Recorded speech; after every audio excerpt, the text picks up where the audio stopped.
Venerable Luang Por, I'd like to ask you about an old tradition of Thai society that urges children to prostrate themselves at their parents' feet before going to bed. How does this tradition help develop children's virtue? If the people of the present time would like to reintroduce this tradition, where can they begin? Yes, this question comes at the right time because this beautiful tradition of our ancestors is slowly fading away in Thailand. If it completely disappears, the process of passing down virtues from one generation to the next will end. We are witnessing that more and more youngsters are engaging in gang fights. What is contributing to this problem? It is derived from not prostrating themselves at their parents' feet before going to bed. We must understand the purpose in this old tradition of having children prostrate themselves before going to bed. The purpose is to teach children to recognize and value the virtues of their parents. Virtue is something that requires instilling. It does not occur spontaneously. Like rice, fruits and vegetables, it requires planting. If it is never sown, it will never grow.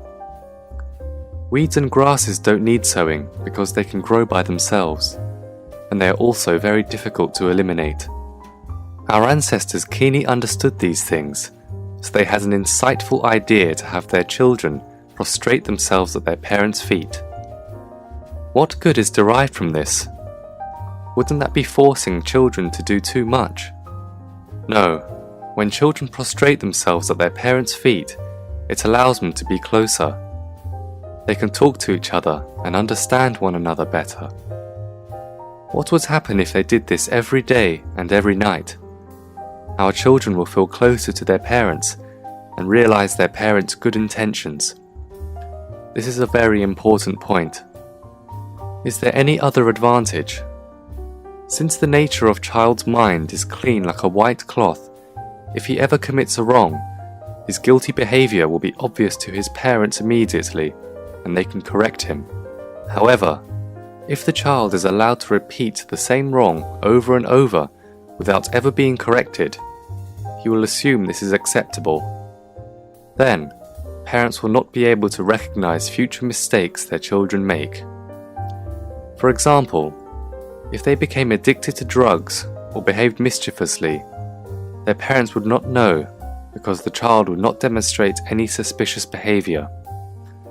Therefore, asking their child to prostrate in front of their parents' feet before going to bed can create not only intimacy, but an opportunity to teach and address the problem immediately after it was made. This is also a great opportunity for parents to tell their children about the various subjects, so that the children will be well informed. They can take the time to talk about the family and its financial situation, or what plan the parents have for their children's future. This is the time to talk with their children.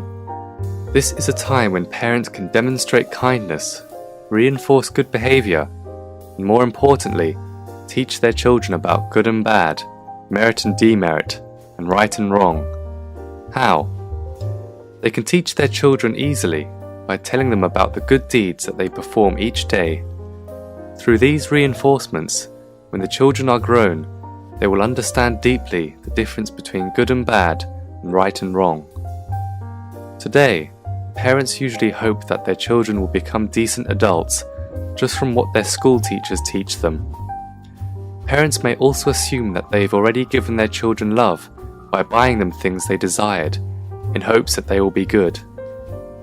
Actually, these children will become self-centered because they've been spoiled.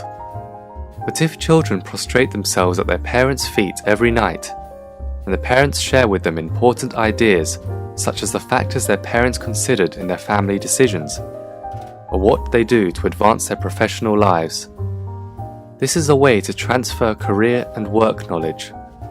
When it comes to merit and demerit, the mother might tell her children about the fish releasing activity in which she participated, or the precepts she observed on the king or queen's birthdays in order to dedicate this merit to them.